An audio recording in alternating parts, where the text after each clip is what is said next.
Има 2 награди за най-артистичен изпълнител, които дава актьора Божидар Попчев. И те отиват при Деян Ангелов Иванов обой, София. И при ансамбъл Престо, ударни инструменти Пловдив.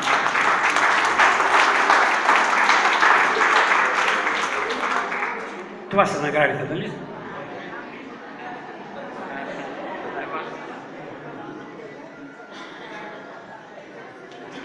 Сега е важно да не угасне тока.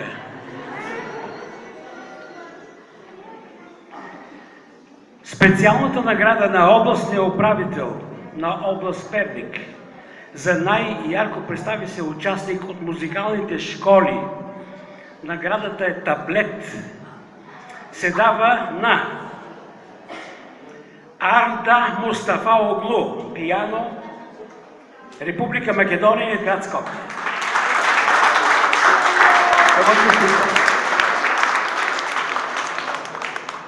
И голямата награда на кмета на община Перник за изключително ярко